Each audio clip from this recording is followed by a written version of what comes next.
I don't want to think that, like, isn't this like Nicholas DeOrio guy, like one of those fucking dip like crypto dudes too? If you're watching this, that means I just got banned. As in, I got a temporary 24-hour suspension. And we're back together on this deep, up-close, and personal YouTube video. Now, some of you are probably wondering, considering that there's a lot of back and forth going on online about why I got banned once again.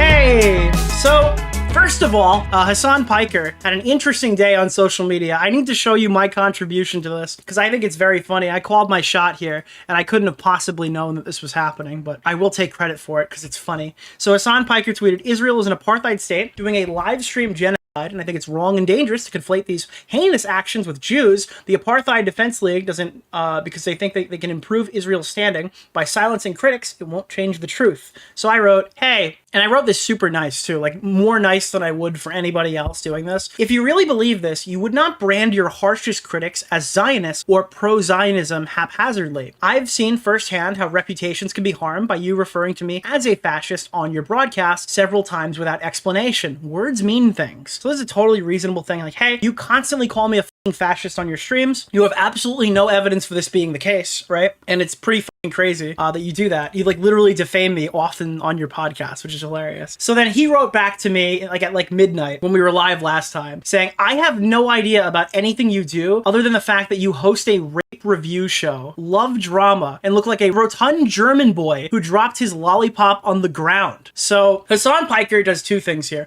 One, he admits he's never seen anything that I do, which is his claim, and kind of just admits to defaming me, which is funny. Like, he doesn't know that I'm a Nazi or whatever. He just fucking says it. He just chooses to say it. Also, he can loop in like a fat joke at the end when he's literally Frogan and Mike from PA's internet daddy. I'm just curious, like, what did Frogan think when she read this? Was she like, Yas Queen, get him? Or was she like, does Hasan think that I'm a disgusting gremlin? Like, I'm super curious. Like, what does Mike from PA think when he sees Hasan use verbiage like this?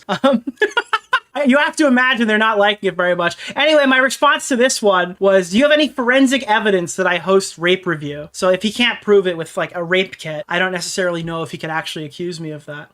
But there's also another aspect to this.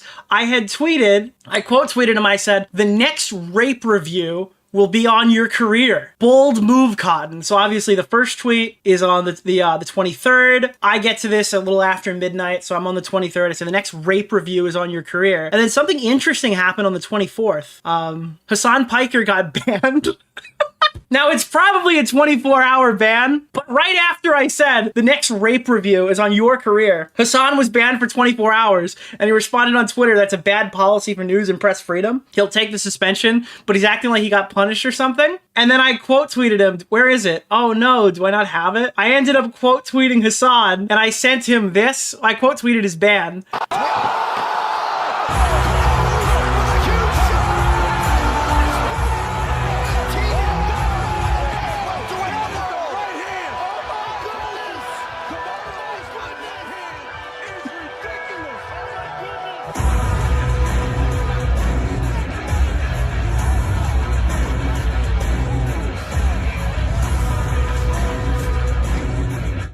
So what I'm saying is I actually work for the ADL. No, I'm kidding. Dude, that's what it's... The next allegation is Nicholas DeOrio working with Dan Saltman? How much money has Dan Saltman or the Destiny Foundation paid Nick DeOrio? Is Nick DeOrio involved with the ADL? Like, no, I'm not. It was a happy coincidence, okay? Please don't... And I saw this... Oh, no, dude! Oh, no! Allegations have arisen that Hasan Piker's Twitch account was vaccinated, chat. They took the vaccination. That's why it's been killed, dude. It's been vaxxed. So I said the next rape review is on your career. And then I had this like thread where I added in a bunch of context and clips. Also, super cool, he straight up admits to making up that I'm a fascist who runs a Nazi podcast for years. Pretty insane for Frogan and Mike from PA's Internet Daddy to concede that he's been defaming me just to tie in a fat joke. Now, I was looking, I ought to post, like, the highlight reel, and it's out of date, because there's at least, like, 3 or 4 new clips that I could add to it. But I was like, while I'm looking for it, here's a clip where he's looking at an entirely, separate drama. He hasn't even heard my voice, to my knowledge. He stops the whole stream to call me a fucking Nazi.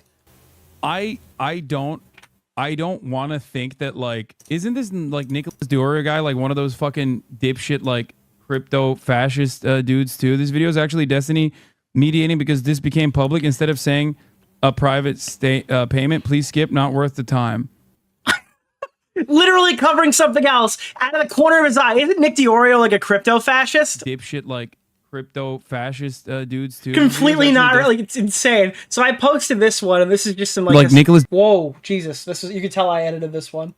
Holy shit, dude! Let me just lower that. DeOrio guy, like one of those fucking dipshit like crypto fascist dudes too. This video is actually Destiny. Yeah, I like that we're getting our notes from this guy, by the way, in terms of who we need to ban. Didn't this guy literally used to have like a straight up Nazi program? This guy said, I have estrogen coming out of my body. Dude, are Republicans this delusional? I mean, wait, I'm sorry. Hold on. I mean, voting for Trump is one thing, and I've always said, all I said is that he has estrogen running out of his body. That's the extent of like what he knows about me in this clip. It's extremely funny.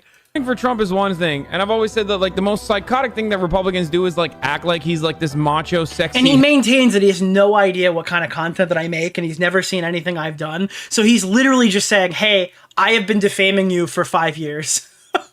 Since you made a video on me, I have been defaming you for 5 years, willingly and knowingly. Handsome man. But I never really thought that this fucking dude would be like, dude, you're such a soy boy. And people are like, well, if you don't sue him, it doesn't matter, Nick. Just shut up, attention seeker. It's like, bro, he literally is verbally saying it. He's verbally saying this shit and then qualifying it with that he has no idea what I do online. Not only that, but I'm gonna fat shame here too. This fat piece of shit literally fucking earlier said I'm oozing with estrogen. That is directly a fucking shot at like, that is infinitely more homophobic, or rather, I guess maybe transphobic, than implying that someone is— You know what's transphobic? Telling that trans fucking person in your chat that you know more about the lived experience and yelling at them because you lost a fucking debate to Christian Walker. That's infinitely more transphobic than anything that you could probably find me saying. Is maybe confused about their own sexuality.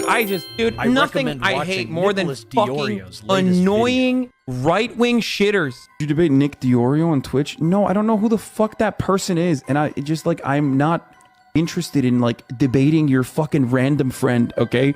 It's no different than being like, debate my uncle. Actually, guess what? Your uncle would probably be more interesting than some fucking random essay guy who I just clicked on his name earlier. And dude, I have no idea who this guy is, but I know he's a video essayist because I clicked on him literally earlier. No, it's just not happening, bro. I'm sorry.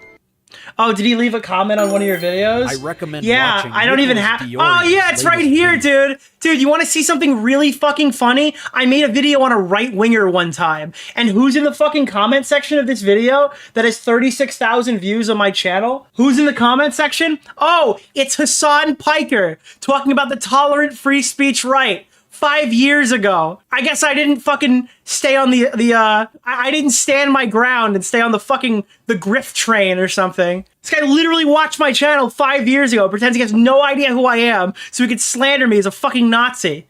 Isn't that fucking funny? Yeah, you can still find this on the video. It has not been deleted. So he just straight up admits it. That's so fucking funny. I was compiling a bunch of "isn't this the guy that" memes when he pretends he doesn't know who people are so he can slander them to the audience. So I figured I'd post it here too. He literally does this to everyone. Yeah, that's funny. So that's what Hasan Piker's up to. So yeah, it's good to get like direct confirmation that he just does defamation on people he doesn't like. Twitch has banned Hasanabi, and we actually haven't gone over it, and the message is improper handling of terrorist propaganda. And I agree with Willie Mac's show on this. Did they just start like— you a virgin? No. Did somebody at Twitch just find out what he was doing? Be Googling that. Does that make Hasan your fallen fan? Yeah, it's funny because actually that comment would be at a time when he was like a Destiny chatter and not even like an established political creator. So yeah, I guess that does make him a fallen fan. But yeah, Willie Mac said, like, did they just start checking to see what he's been saying for the last year? What do you mean now improper handling of terrorist propaganda? Well, people had told me, they go, Nick, nothing's going to change. I go, dude, 2 people were just shot dead on U.S. soil outside of a Jewish museum. If you think that that's not the type of shit that is going to force some response from Twitch, you're crazy. YouTube would just ban his entire fucking account if he was predominantly a YouTube streamer. Historically, if shit like that happened, they ban first, ask questions later. When these articles come out and they start saying the fucking extremist pipeline and shit like that, then the real game starts playing. Yeah, that's when real shit starts to go down. That's when Amazon goes, what the fuck are you doing? Finally. Sharing content related to terrorist or violent extremist groups, showing violent extremist manifestos on stream while denouncing it, speaking out against terrorism organizations while displaying a recruitment video. Yeah, look at this, dude. They literally have, I guess, baked into the TOS, or they're giving him a very specific one. But now it is a bannable offense on Twitch to speak out against terrorist organizations but display a recruitment video. Which, by the way, he didn't even do that. He just displayed terrorist propaganda unquestioningly. And he, I guess, didn't get banned for that. So that's extremely funny. Hasan's response to the ban, we can check out the Dexerto article about it. In his May 25th follow-up on Twitter, Hasan said, I covered the motives of the Israeli embassy staff shooter, which Twitch TOS dictates a suspension for even critical examination of the manifesto. I believe this is bad policy for news and press freedom organizations. He continued, adding that I'll take the suspension, but I hope Twitch changes the policy. You know what's funny is I probably agree with him. If it's just for reading a manifesto live on stream, I probably agree with him. That's probably a fair reason to be upset about the ban. But the reality of the situation is the thing that he got banned for is something that he literally should have gotten banned for about 400 times in the last 4 months. So it really is hard to feel bad for him. It's weird that this is like... Nicholas! The GOAT. It's obvious that this is not something that Twitch wants to take him out on, but has to because of pressure. Otherwise, they would have moderated him previously. But Twitch has put themselves in a position where they really can't do much here. Yeah, so that's that. Let's see what they've talked about on LSF. Here it is. Here's an image that Hasan posted regarding his ban reason. Twitter response here. Update, ban length 24 hours according to journalist Taylor Lorenz. So you could take that and ignore it. I didn't know it came from Taylor Lorenz, but yeah, journalist Taylor Lorenz in quotations. I imagine it will be a one day vacation. It's like their free chance to give him a 3-day for Memorial Day. He'd be so upset about that. Yeah, literally, they banned him right before Memorial Day, too, on the Memorial Day weekend. Probably taking all of his housemaids and stuff and having a fucking barbecue in his backyard. They ban him just before the stream ending, just in time for him to be unbanned when he starts streaming normally. Based, blatantly corrupt terror sympathizing company. Again, I don't know how you could look at it any other way. Probably a 1 to 3 day ban for reading the embassy shooter manifesto on stream. At least he didn't call someone fat. Aha! He called someone fat on Twitter recently. Yes, dude! That was outside of Twitch, so we're good. Actually, he called someone fat on stream. It was Nicholas DeOrio. It's both! It's both, chat! It's fucking both! What's wrong with calling someone fat? I don't know, dude. Why do we have fucking policies attacking Frogan? Why is Frogan... Dude, Frogan is the deemed acceptable one. There's the Dude, here's the reality of it. I've gone through this several times. I'll explain it one more time. Nobody likes fat people. Hasan doesn't like fat people. Ethan doesn't like fat people. Their audiences don't like fat people, okay? But they have the approved fats, okay? Ethan's audience likes what I have to say. I am the approved fat for their audience, right? Nicholas! The GOAT. Mike from PA, Brogan, they're the approved fat for Hasan's community. All right? None of these people like fat people. None of these people care if you insult fat people. Okay? You have the approved fats and the unapproved fats, and that's just how life works. By the way, thank you for hitting the goal. But that is unfortunately the nature of this. Is just everybody lying and pretending they care about insulting fat people when they really don't. When they ban someone for calling somebody fat, my hope is that they enforce this rule for everyone. Nothing as long as you don't do it to Frogan. Someone got banned for calling Frogan fat. Why do you need to? You mean the guy who... Yes, dude! The guy who hosts the show Ultimate...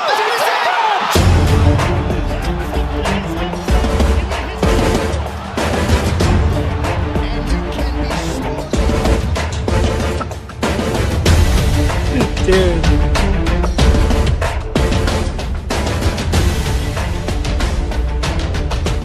I feel like like I hit the button more for people talking about the show than anything related to it now. Just calling him fat is going easy on him. What should you be doing? Shooting me? Wait, that's going easy on me? Should you be like coming up to me and shooting me in the head point blank because you don't understand a joke? Dude, we're doing him a favor. We're only calling him fat. We could be dismembering him and sending his family the fucking body parts, dude. I wonder, what subreddits does this person navigate? Let's take a look. Livestream fail, livestream fail. Black people Twitter. Oh wow, okay. Well, surprisingly, this one does not appear to be a snarker. Removed H3. Jesus. That's like the first time, not a snarker. Actual joke, please. Yeah. You do understand it's some tongue-in-cheek, edgy joke, right? He goes over allegations and takes them fairly seriously and doesn't make jokes towards the victim unless the allegations are seriously out there and ridiculous, like Katie Bugs. But if we're going to take that at face value, remember bro tips? How about when Hasan said that rich girls getting date raped over poor girls? And how is that a lot better? A brave Mujahideen soldier getting fucked in the eye hole? Or am I just assuming Hasan gets a pass for making edgy and terrible jokes? Thank you. I did not even consider how funny that is with Pro Tip. He doesn't even usually review essay allegations. Most of the time, they're just streams about drama. You're just plain lying about what part? Lol. Millionaire champagne socialist. What part? It's just a joke. Wait, why is there a huge ultimate rape review fight happening in this thread? I didn't know this was here. If it's that bad, Hasan could co-host it, considering he didn't have the dignity to sit silently. Like, legitimately, Hasan hosted the most unhinged version of Ultimate Rape. Keep in mind, when people talk about Ultimate Rape Review in any capacity, it's like the version that you got from H3 Snark. So all he did was read H3 Snark, and that post that went viral or whatever over there, or however many upvotes that it had, said that I had like a funny meter on women crying after they got raped. It is like satirically unhinged to the point where it's just not even based in reality. So that's what he's reading, and that's the kind of version of it that he's portraying to the audience. That like we give her a 5 on the funny meter for her tears or something. Something that is like cartoonishly evil and not at all accurate to any of the stuff that we've talked about. So like, it is funny because like Hasan basically hosted Ultimate Rape Review to deny the mass rapes that happened on October 7th. Like his rape review that he hosted was significantly more unhinged than anything that I've ever done. Yourself, Keffel's tweet.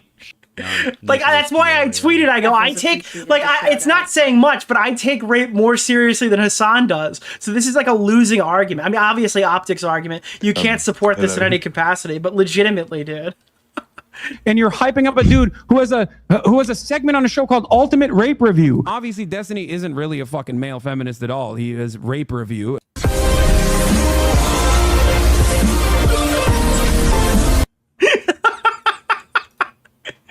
Like it's so funny, dude. I have all the soundboard shit in the Discord.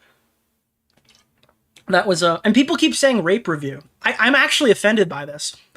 It's Ultimate Rape Review. If it's rape review, it's on Chud Logic's stream. I don't host that show. That's not my show. I don't say a man's life hangs in the balance. That's not mine. I am Ultimate Rape Review. Please correct people when they say that I host Rape Review, because I don't. That's not my show. Okay? It is Ultimate Rape Review, just to be clear.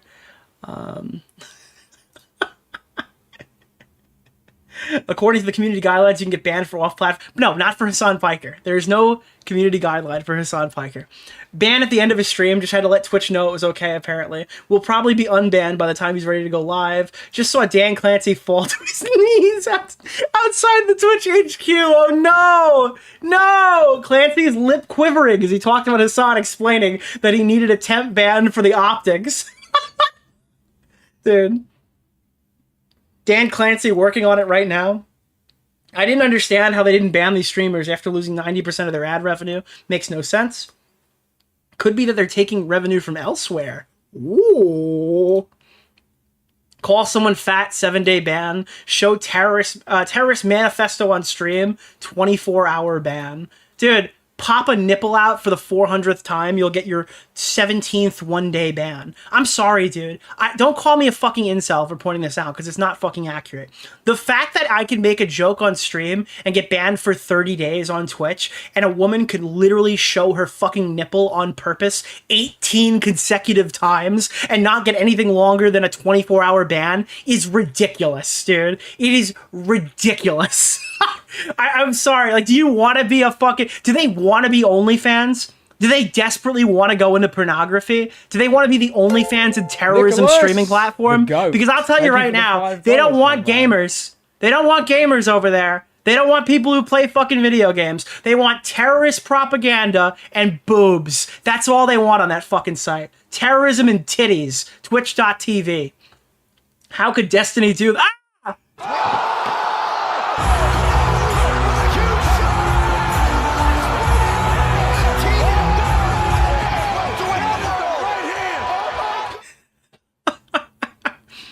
Holy shit, dude.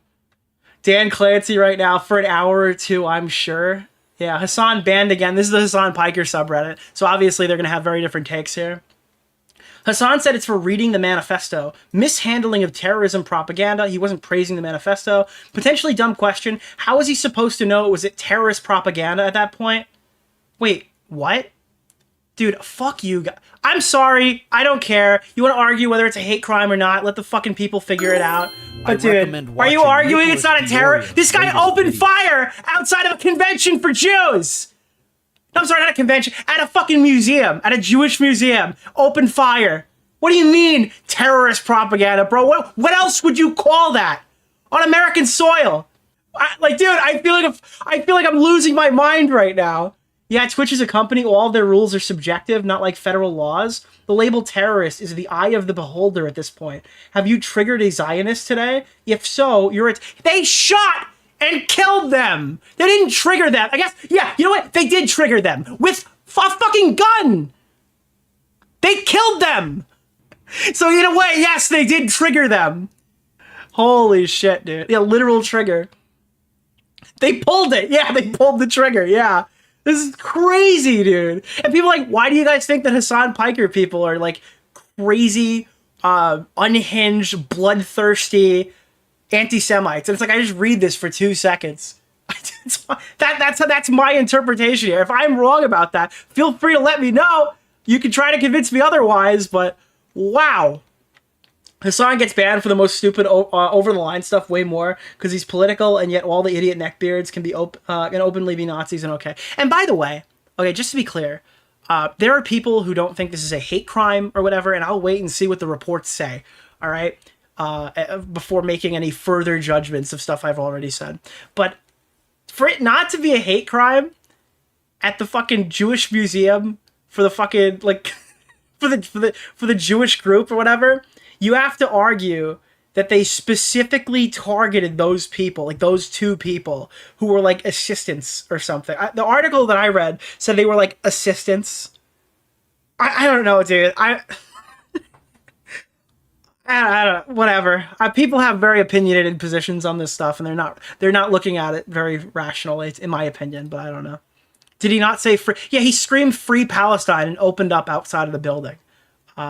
I feel like he wasn't individually targeting somebody, but I guess I'll see when I read the reports afterwards.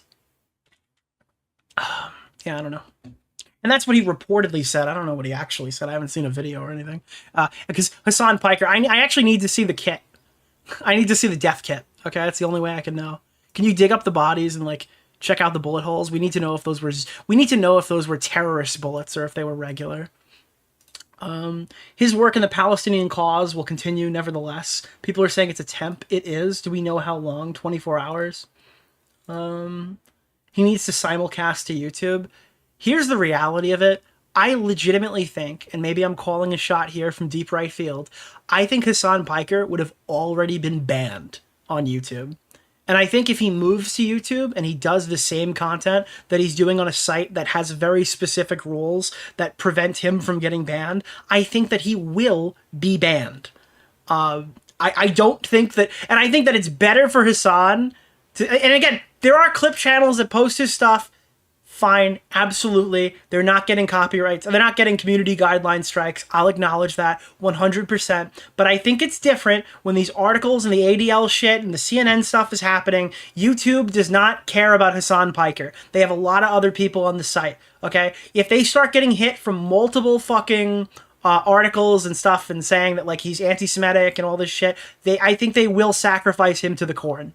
I think that is a much higher possibility over on YouTube than it is for Twitch. So if he simulcasts to YouTube and a huge percentage of the audience is getting ads from Google on a Hasan Piker live stream, then I legitimately think that he will have a short-lived tenure on the site. Because YouTube doesn't fuck with this, and YouTube isn't going to give him special treatment. This is crazy to me considering we have gone through and analyzed multiple manifestos on stream and it was never a problem before, but when it comes down to anything with Israel, it's like, dude, all of oh my god, dude. Hold on. Wait. Dude, I gotta play the... Oh, sorry, that was the Aaron Bushnell one. Kirby Air Ride. There we go. Dude. No, not this one. Got an idea. Wow, guys. Anybody else seeing this? Anybody else seeing the 3 echo signs? He's analyzed many a manifesto on stream, but it was never the problem. But when it comes down to anything with Israel, they hand out bans like Halloween candy. What's going on over here? I'm starting to think that a certain star people have some kind of influence over this site. Shalom! Dude, it's not denial. It's revisionism. They spelled Israel. I don't know what I knew what they were trying to say. Oh great, Asmongold and Tectone will be rejoicing at the news. The next live stream will be 5 minutes of laughter at Hasan Piker. This really sucks because Hasan didn't do anything wrong. Just the right-wing groups are getting their way again. Dude, the right-wing groups getting their way on Twitch when most of them are banned. Literally most of the pure right-wing political streamers are completely blown off the site. The ones that remain are super small creators. Asmongold and Tectone is not like a political content creator at all whatsoever, but Asmongold does political content, but he's mostly a gaming streamer, right? Or his build was on a gaming... His fucking archetype was gaming streamer beforehand, so that's how he got that big prior. But otherwise, they'd have clipped his wings and shot him out of the sky years ago. If he was doing this Trump shit since 2016, he'd been off the site a long time ago. Legitimately, Twitch is a hug box for leftist fucking radicals. That's what it is. Twitch is a hug box for pornographers and radical, murderous tankies. And everybody else has to, like, keep their eyes peeled. Twitch is fucking stupid. He should stream on YouTube. Bad empanadas, right? I don't think that he's right in this case because he's way too big to be... Like, he's a signal flare. It's like the bat signal goes up for terrorism the minute he steps foot on YouTube. I'd like to give a big shout out to Nicholas DeOrio. Does it say temp or perma? Hugs for the unemployed people. Like, again, if he really thought that YouTube was an option for him, why wouldn't he go there in protest? If Hasan Piker thought that he wasn't getting special treatment on Twitch and he thought the ban was not justified, why wouldn't he go off of principle and just stream to YouTube now on? Because he has been censored on Twitch. If that's the biggest threat. No, he knows he's getting special treatment and he knows he won't get it elsewhere. And he knows that taking the hit and making less money and appealing to less viewers, because Twitch is a lesser streaming site, is beneficial for him in the long run, because they will prioritize him. Hasan says he can't sue the ADL for saying he engages in genocidal rhetoric because he's a U.S. citizen, but if we're in the UK, a place with infinitely worse speech laws, by the way, these guys, the free speech left, the free speech right, wants to go do a defamation court thing in like the worst place possible for free speach. That's funny. Some repercussions for people who lie patently about you. They're getting too comfortable. I don't think you... Wait, really? Hold on. Hasan's audience thinks that there needs to be repercussions for people who just lie about you. And they're implying that legally. There needs to be some repercussions for people who lie patently about you. They're getting too comfortable. I don't think you guys understand. Can we hear that one more time? My neurons are firing, but I'm a bit confused on the execution. There needs to be some repercussions for people who lie patently about you. They're getting too comfortable. I don't think you guys understand. I'm a fucking public figure, okay? There is not a lot of penalties for lying about a public figure. You are oblivious to how defamation works, okay? You are oblivious to how defamation works. So he's saying he's a public figure, so he can't sue because he's a public figure. Not that he doesn't want to sue, which is extremely funny because this is literally Ethan's justification for wanting to target the snark people directly. It's literally Ethan's justification for wanting to target Noah Samsen. Now, if this public figure thing is accurate, which I don't believe it is as simple as Hasan is making it out to be, then he'll do it and he'll fail. But they're not saying it like that. They're saying it as Ethan's unhinged for wanting to do this. Ethan's crazy. Ethan's trying to suppress and silence people because it's a position that they agree with, right? But when it happens to Hasan, it's like, well, if I was in the UK, I'd fucking sue him. In the United States of America, especially. Like, if the ADL said that about me as a institution, like a legally recognized institution in the UK, and I was in the UK as well as a British citizen, I would literally sue them successfully and instantly. But the UK has infinitely worse speech laws to the point where it held fucking Kavos hostage when he was right about Dej. It's like a horrible fucking system.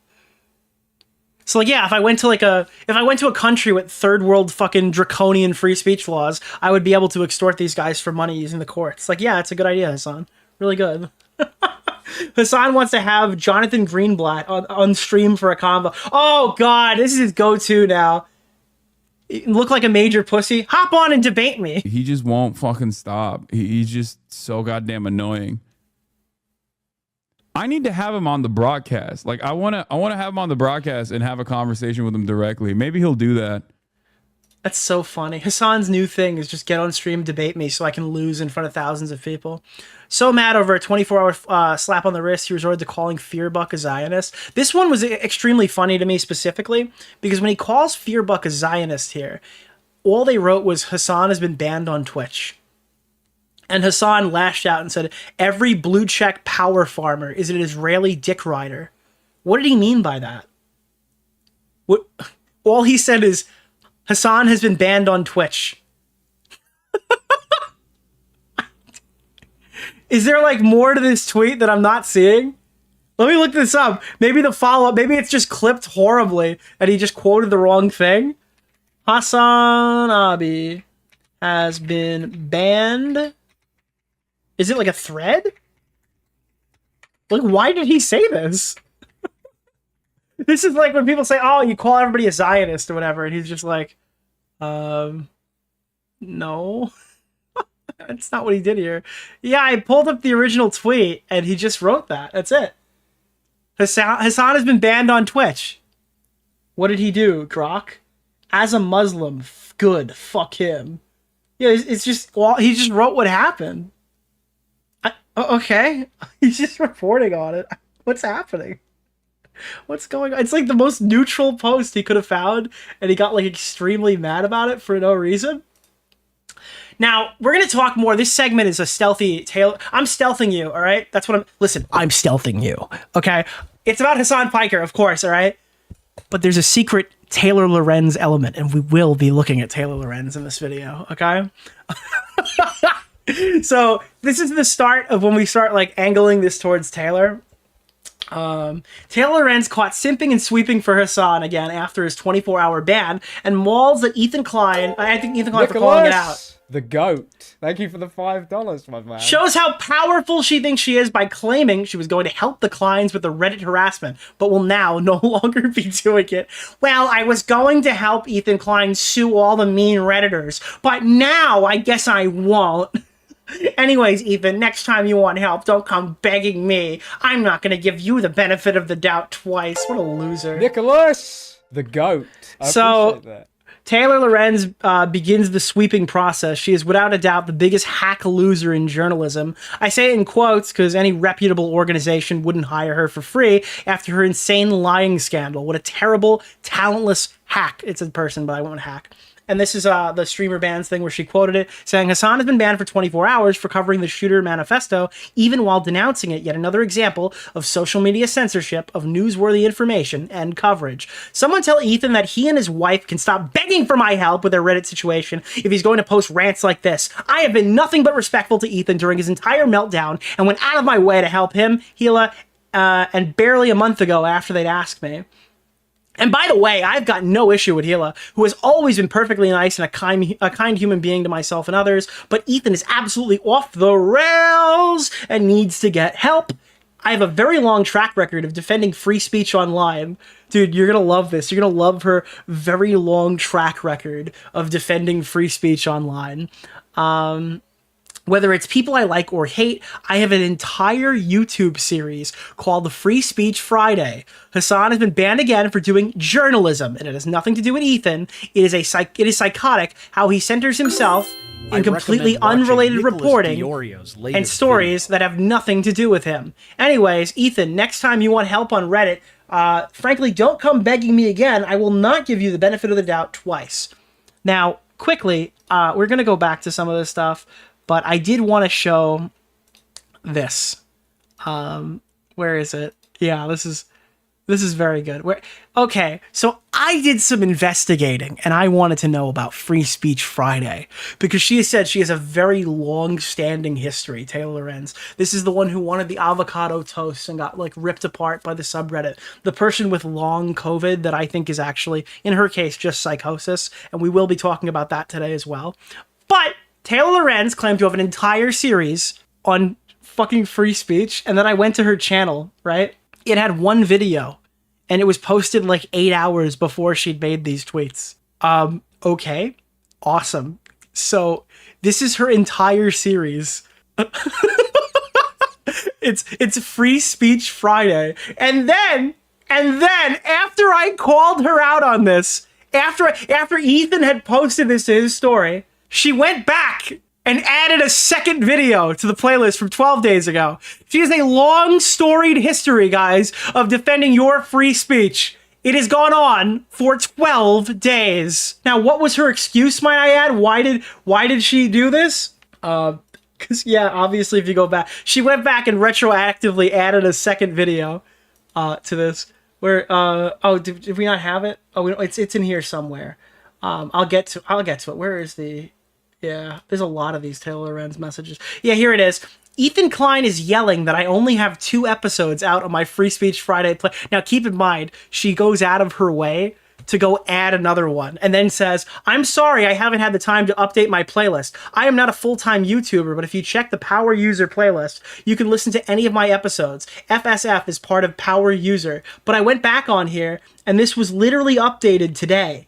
She went back and retroactively added one single video today, but she's too fucking lazy to manage playlists. And by the way, when you upload a video, you have the opportunity to sort them into playlists. I don't claim to be perfect at this, but if you're looking for any specific topic on my channel, you can go and find out exactly what you're looking for. You want the Destiny thing to prove that I'm not a complete fucking dick sucker and I have covered this extensively? Here you go. You want to watch all the content deputy content and you don't know which ones those are? Sure, absolutely. You want the I'm Alex manifest in like order of me going through it? That's all here as well. I'm not a full-time YouTuber either. I've got a regular job, but when I can click the little box when I upload the Creator Clash footage is all about Creator Clash 3. Nicholas, the goat. You want to talk any historical Nerd City videos, even going back all the way or at the beginning?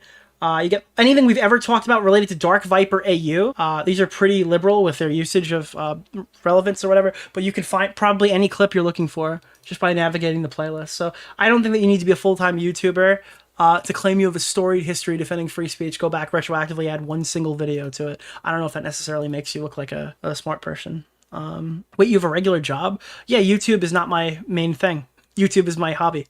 I do this as a hobby. Caseytron speaks of the Hasan ban, wants Asmongold banned too. Never seen the TOS carried out like this. They're banning someone for covering the news. With this logic, they should have banned everyone who was covering the Trump shooter. I'd also assume they'd ban Asmongold, because I'm sure he covered it as well. All the mentally unwell incels commenting under this post. Jesus fucking Christ. So obviously this is Casey Tron pretending that she's relevant again or any part of this conversation, and not just some weed-obsessed, burnt-out loser who hasn't been relevant in the last 5 years. Anywho, I am looking forward to hearing her next take on her sleep stream when she broadcasts his copyright content on twitch.tv from random various television shows while she's sleeping. Yeet posted Petty Kings. So this is what Taylor Lorenz sees when she closes her eyes at night. We actually mentioned this earlier. This is from iDubbbz. It's a meme about this being, was it demon mode? It's like one level above goblin mode. This is when he goes demon mode. And then what Anissa and Ian see in their dreams every night is when he goes demon mode, obviously. Ethan Klein now exposes Taylor Lorenz for allegedly operating a snark account where she made jokes about Ethan's children after the CPS incident. Klein's also exposed her for Hasan simping and other lies. Journalism in 2025 is cooked beyond a crisp. Now, I don't think that Taylor Lorenz is a journalist. I think she is a Hasan Piker groupie. I wouldn't call her a journalist. What's the name of the guy? Keemstar Orbiter? Nick Oreo. Mr. Oreo. Friends, I am so glad. By the way, I gotta be honest with you. Ethan kind of looks like a sleep paralysis demon from this angle. It feels like I'm laying down and I woke up and he's just yelling at me. There's something off about this. I'm sure he's standing up straight, but there is something severely off about this angle. Like you've just woken up and Ethan is now literally yelling about Taylor Lorenz in your face. Friends, I am so glad that you brought this up. You know, I know you have a problem telling the truth. You were fired in disgrace from your previous job at the Washington Post for lying. I can't take this video seriously. It's like literally he's just woken up and he is just like in your face telling you about Taylor Lorenz. Very embarrassing, by the way. I'm not surprised you haven't been able to find a job since then. And frankly, I don't think you have much hope, especially after this. But let's see. The reason that we ever got in touch is because Taylor Lorenz 3.0, she has a snark meme page that posted such an obscenely mean, psychotic message about me. We had to actually check. Like Taylor Lorenz literally woke up to this. With people that knew her firsthand to see if it was actually her that left the message. Let me read it to you. This was on a post about a meme about me being obsessed with Hasan. She said, he needs to log off. Every influencer has a snark page, and if he wants it taken down, he needs to go through. Wait, is that the ceiling? Wait a minute. That's not the corner of the wall, is it? Is that literally the fucking ceiling? Is he really looking down at you? Wait, what? Through legal channels, not public. He's sitting on the oh, okay, all right, I get it now. Okay. What's the name of the guy? Keemstar Orbiter? Nick Oreo. Mr. Oreo. He's on the shitter. If he's on the shitter, what is he doing? He's just looking down? He's like holding it down? Like what is happening? Yeah. Normally I'd have sympathy, but Ethan has spent the last year absolutely... Normally I'd have sympathy, but Ethan has spent... So I think with Reddit, I know people there. Brown and obsessed with Hasan while spouting. Sorry, I didn't realize what I was looking at here. It was actually her that left the meme about me being... Normally I'd have sympathy, but Ethan has spent the last year absolutely... Normally I'd have sympathy, but Ethan has spent the last year absolutely terrorizing and stalking anyone obsessed with Hasan while spouting Zionist propaganda. He needs to log off for a long time and get his head straight. Here's the best part, guys. And clean up his house so his kids aren't crawling around in dog feces. Here's the best part, guys. This was after CPS was called. Oh my God, bro. Can you imagine that, right, guys? And then... But do we know for a fact that this account is actually Taylor's like alt? I don't know. Like, I don't know how to vet that. And then when she finds out that we're trying to figure out if it was her or not, she gets in touch with Hila through a fan and pretty much begs to help us. She goes, I'm so sorry about the CPS comment. You know, I didn't mean it. Let me help you with Reddit. I know people there. Okay, sure. She reached out to Reddit. It amounts to nothing. And we talked, I don't know, we talked for like a day once. And she tried to, we've been begging you for help. Are you actually fucking out of your mind? Are you actually fucking out of your mind? Taylor, listen. And I don't know where you learned in journalism school, but you're supposed to tell the truth, right? Like that's like kind of the most important part of the job. So as a chronic and potentially pathological liar, as a sycophantic Hasan dick riding loser. She posts all her new articles and videos from that account in first person. Well, we don't know for a matter of fact, but I mean, it is interesting that she reached out if that's the case. I want to wish you all the best and tell you, assure you that I will no longer be begging you for help with Reddit or anything. And I'm so glad you gave me the opportunity to talk about this nice message you left That's here, so by the way. funny. Holy shit, dude. Lorenz goes full cry bully. I had a conversation with Ethan on IG. The man is in pain and lashing out. I want to clarify because Ethan has lied about me. As Wapo has said multiple times on the record, I was never fired from my job. I don't know what to tell people. I quit to be independent, which has been my dream for years. Is that what he says that we just missed? And clean up his house so his kid visited us. What a kind person. Thanks for watching, Taylor. Jesus Christ, that smile is demonic. Awesome. That he went demon mode right there for a second. I was never fired from my job. I quit to be independent. As far as I'm aware, it was like we've mutually agreed to part ways, which is meaningless to me. Maybe it was to help you. Maybe it was actually how it went down. But I think you're always going to have to deal with people who don't think that that was actually the case. I think you got fired. And I base that off the fact that you're a hack journalist who literally provides nothing to society. Ethan is in pain. He's extremely upset that I once left a single... Oh my God! Wait, she really did that! She really fucking did that! Yes, literally a single comment on a meme page post. Yeah, what did you say, bitch? What did you say, bitch? Holy shit, dude. He should clean up his house so his kids weren't crawling in dog poop. What a fucking psychopath. I can't... She said that with her whole fucking chest. Wow. I feel bad when people say that his kids crawling in poop was a false rumor. When he and his wife needed help with Reddit, I was happy because I always can give people the benefit of the doubt, and I've covered Reddit harassment campaigns for years. So wait, you're mad that... Wait, you felt bad for something that you piled on from? And that's after CPS. That's so funny. Gila has been incredibly kind to everyone I know, and I will defend even the rights of people who hate to speak freely online. By the way, Taylor Lorenz pretending she's pro-free speech right now is extremely funny. These people have literally been arguing to get your shit banned and taken down, and fucking, like, all of these people are the most anti-free speech people imaginable. It's extremely funny. Just because some right-wingers now are total losers and have gone back on their own beliefs, I guess, and are no longer enthusiasts to free speech. Appreciated the shout out. They're using this as an opportunity to try to, like, collect some scalps. It's not happening. I don't buy people who are pro censorship for like 5 years that they turn around all of a sudden they're like, yeah, I'm actually super fucking free speech people. I'll believe it when you start defending veto. Then I'll know you're a real absolutist, Taylor. Gila has always been incredibly kind to everyone I know. I'll defend it. Okay, so we read this part already. I think it's very sad that Ethan seems like a very broken person, since I reported critically on influencers who have tons of them get mad, lash out, make videos on me, etc. I don't really care about any of that stuff, but it does make me sad that Ethan is so unwell. Again, like Taylor Lorenz, I think that you have like long COVID psychosis. I think that there are people with long COVID who have the like name of the guy, Keemstar Orbiter, Nick Oreo, who have like Mr. Oreo. long-standing issues after they get COVID. I just don't think it's you. I think that you're a mental patient masquerading as a journalist. You ever see the shit that she's doing? Where's the most recent tweet where she started? Dude, this is Taylor Lorenz 6 months ago. Tell me this woman is not like a maniac. Taylor Lorenz masks. Where is this? Did you guys know that we're still actively in the pandemic? December 2nd.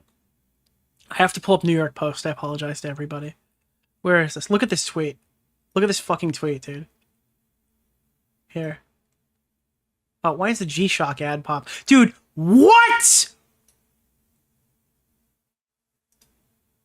Bro! That's the... Bro! They're in the walls. They're in the fucking walls, dude. That's the fucking watch. Wow. All right.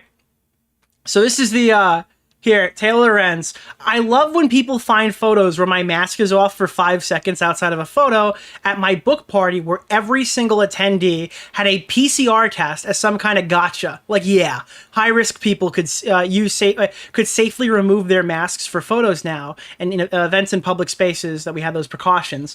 Now, when do you think this tweet is from? You could check the date and you can ruin the joke, but this is from 6 months ago.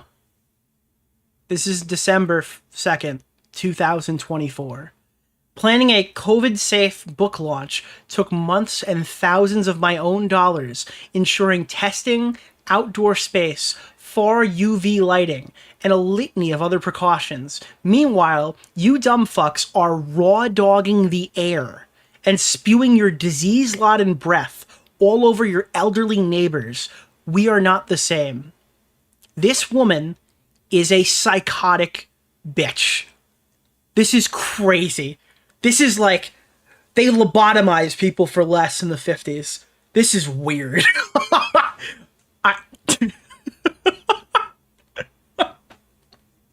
I don't believe this is real. I think this woman is out of her mind.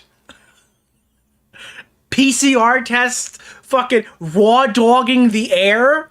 This woman doesn't live in the same fucking planet as we. Like, this is weird. Raw dogging the air. And this is a journalist. You're supposed to read this person so they can tell you what's fucking going on in the world. What's happening, dude? But yeah. He needs serious therapeutic help. By the way, all these psychopaths are the first people to tell you to go to therapy. It's actually sad. I feel bad for him. Hope he can log off and spend time with his kids. Really digging that knife in there. Dude, all the crazy psychotic people are always the first ones to tell you that you need to go to therapy. It makes actual therapy look bad because all of the worst people you know are super huge advocates for therapy. They go to therapy one time and they swear it's like, it's the, you ever watch South Park when Randy becomes an alcoholic and he needs to go to the fucking Virgin Mary that's bleeding, the statue for a miracle to protect them? This is like their version of that. So they sell like insane, unrealistic expectations for a single therapy visit because they've like convinced themselves it has fixed all of their life's problems. And it actually makes therapy look worse because these are the people who advocate for it commonly. One funny thing is that when a big YouTuber influencer tries to go on a crusade against me, I end up gaining lots of followers. Most random fans I don't believe this. You block every single person ever. When these people rant about me to millions of their audience, it grows significantly. If you don't like someone, the most effective thing you can do is not mention them by name. But I want people to go read all the funny shit you write. I want to read your name. It makes me laugh. Because then when you do funny shit, they come back to me and they bring it to me so I can cover it more for money. That's how it works. I don't want to hide these people from you. I want you to go look at their content. Absolutely. What are you talking about? What are you trying to sell me right now? My dog wants to know about this too, as you can clearly tell. Taylor Lorenz trying to cry bully her way out of being exposed for allegedly lying about Ethan Klein. And Stephen Assrash here somehow gotten in. Dude, my two favorite journalists, Stephen A. Sarch and Taylor Lorenz. I did not expect to wake up to Taylor Lorenz and Ethan Klein going at it. No hard feelings, and honestly, towards him. He's in the midst of a mental health crisis. Dude, you fucking said raw dogging the air. Like, why are these absolute fucking, like, why are these literal asylum patients grandstanding mental health right now? What is happening? Taylor probably needs to be medicated and not for long COVID. And she's telling other people about mental health crises. Like, I can't, this is so ridiculous right now. This is like me going out here and telling people they need to start going on diets. You know?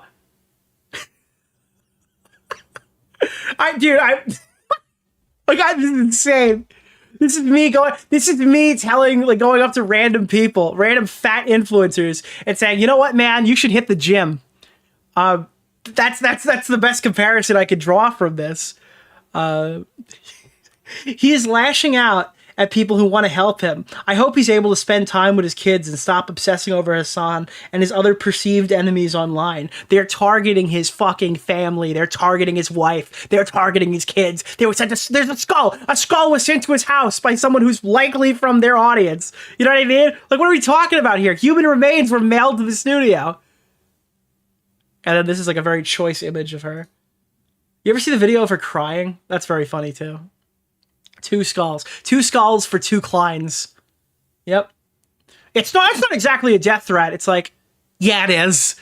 That's explicitly a death threat. That is as death threat as you could possibly get. 100%, dude.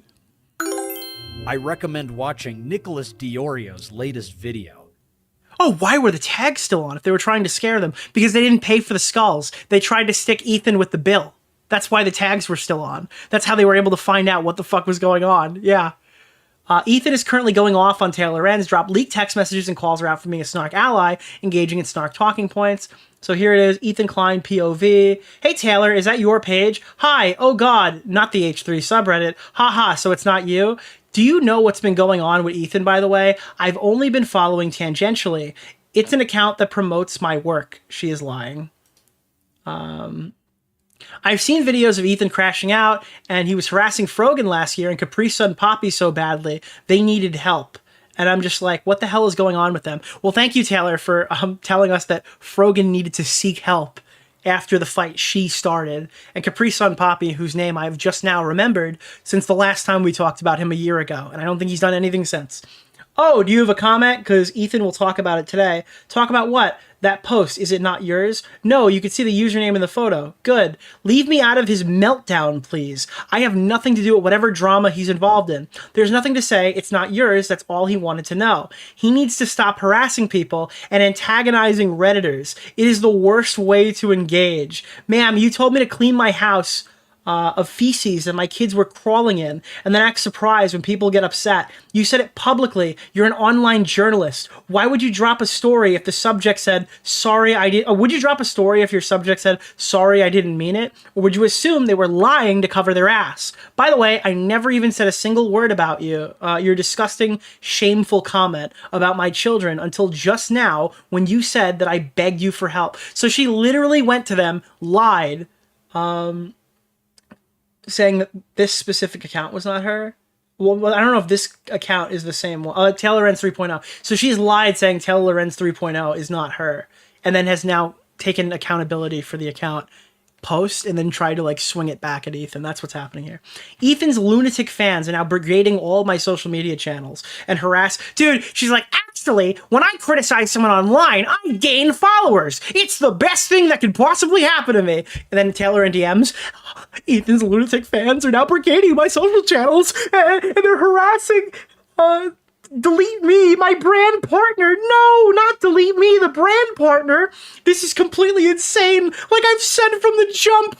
What? He hasn't said anything. I just posted this on TikTok, but I'm guessing it's some subreddit. Shit, sorry, I'm about to hop on a call with Brand.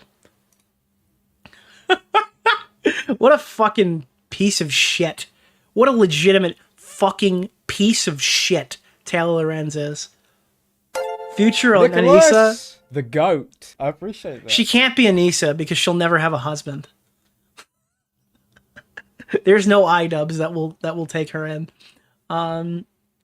No, it's okay. I'm just like, please leave me out of this. Okay, I'll watch when I get off. Okay. I have zero to do with any of this, and I appreciate these people chilling out. I'm more than happy to chat with Ethan if he needs help. I've got zero beef with him. Okay. But these Reddit communities, they're all deranged, and I am not part of whatever drama he has. I'll tell Ethan. Okay, Kay. I reached out to Reddit, by the way, and 2 other creators who have gotten their pages taken down. Please, please let me help you. I am totally on your side. I actually hate the snark subreddits, and definitely don't browse one dedicated to ruining everything in your Orbit's life. You can see the username in the post. I'm going to call you in 1 minute.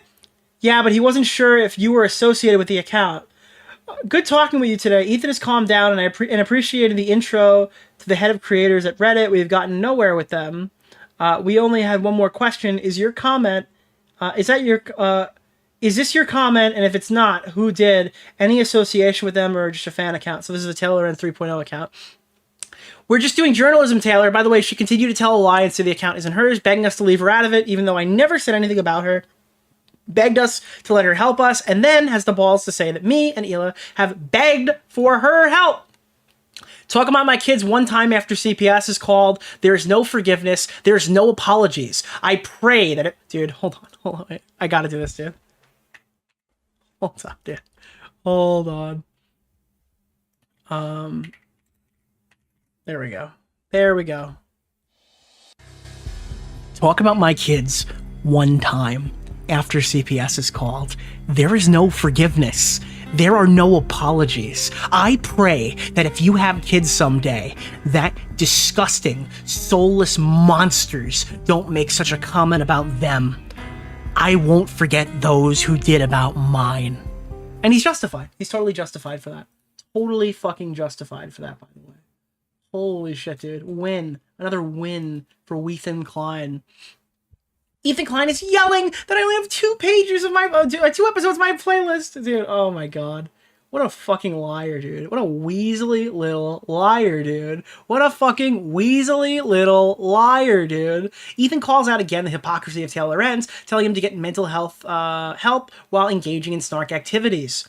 He needs to log off. Every influencer has a snark page. Can I This say is that something one, to you, yeah. Nick? I really like you. Yeah. Why? That's so funny. And then this fucking, I hope you can just spend time with your kids. Okay, dude. Taylor Lorenz saying that from the most perpetually childless person you've ever seen in your entire life. Oh, man.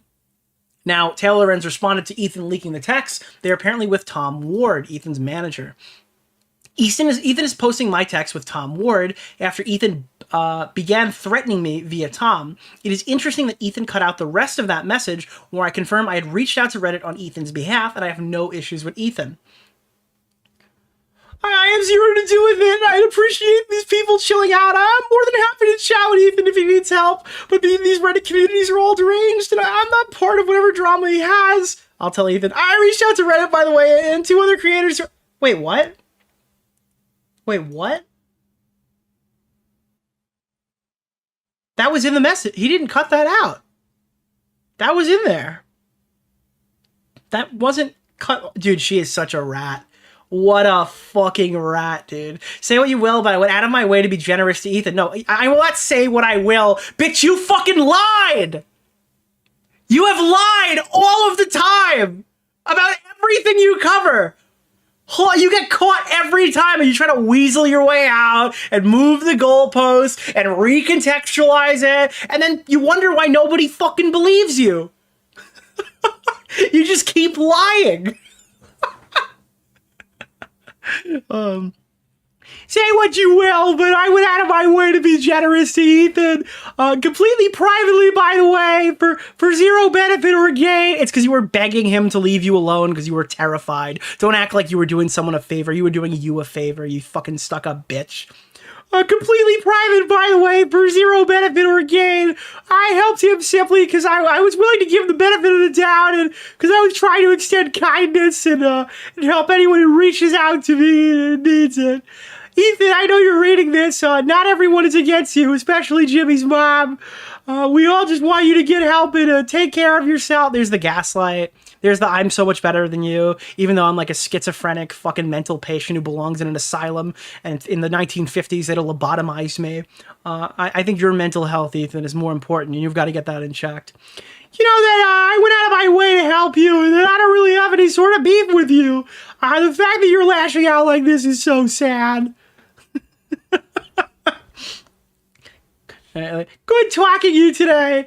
Ethan is calm. Oh, that's Tom Ward. Good talking to you today. Ethan is calmed down and appreciate it. But this is also, like, nothing was cut out. She just lied again, which is very funny. I hope that is very funny. So now we're going to watch a Taylor Lorenz video until I don't want to watch it anymore. This is a new video by Taylor Lorenz, and this is an interesting title. What do you think she means by this? What do you think this thumbnail means, chat? What do you think the somebody's got to do it? And then Trump pointing his finger at his temple. What do you think somebody needs to do it is her addressing? Now, recently I've told you that a certain sector of the internet is getting increasingly bloodthirsty.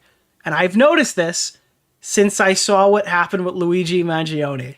I am not happy with the way that people are going with this, but there is a certain subsect of extremely violent fucking people who have gone on every opportunity since then to say extremely fucking violent things. And Taylor Lorenz is making a video talking about those people. And I would expect nothing other than a harsh condemnation of this rising violent nature. This rising violent rhetoric. The most reasonable thing you could do in a situation like this is condemn the increase in violent behavior and fucking rhetoric that is coming out of these spaces. Nicholas, the GOAT. I feel like it should be your, not only your prerogative, it should be your, like, This should be something that you have to do. All across the internet, thousands and thousands of people are making the same plea. Yo, can somebody just do it? Can somebody, anybody, just They're not talking about Nike like his shirt. do it? Somebody's got to do it. There has to be somebody out there that is willing to do it. Who's going to take the initiative to do it? We all know it needs. They're talking about assassinating the sitting president of the United States right now, if you're wondering. Who is going to do it? That's what they're talking about. To be done, and somebody needs to do it. If someone does it before the summertime, it's going to be like that one summer when everyone was playing Pokemon Go and everyone was a friend. Hey, remember the one time that Pokemon Go was a thing? Okay, so anyways, can we assassinate Like that one summer when everyone was playing Pokemon Go and I remember Pokemon in Marvel. One was a friend. Gotta do it. For the good of everybody. Do it, please. You know exactly what I'm talking about. Alright, I'm gonna get claimed, but you get the point. She just plays like a full minute of random TikTokers. On X, TikTok, Instagram, and in comment sections all over, people are begging, pleading for someone out there to just do it. In these pleas, the subject is never stated, the action is never spelled out, but somehow we all know exactly what's being said. But in case you are somehow still in the dark, these memes are about unaliving Trump. And sorry to say it in very dumb... You can just say murdering.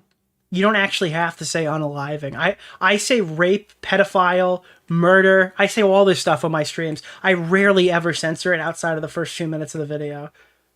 You don't have to say unaliving. It's like a fucking urban legend.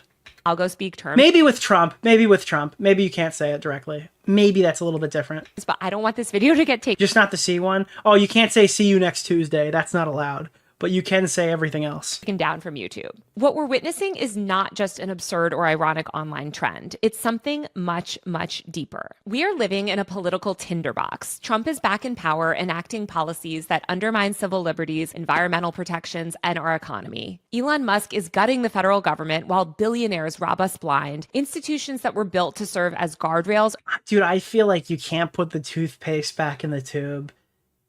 If the entire, like, if half the country or more justifies the murder of a fucking sitting US president in this political landscape, I feel like you just can't put, once we cross that line, I feel like you can't put the toothpaste back in the tube. Are bending and breaking, while Democrats are not even symbolically resisting. The courts are caving, the press is depleted, and the idea of accountability feels like a joke. Dissent is being criminalized, speech is being surveilled, and legal U.S. residents are literally being deported for thought crimes. These memes are... Like, do you understand that all the conservatives are the guys who have the guns?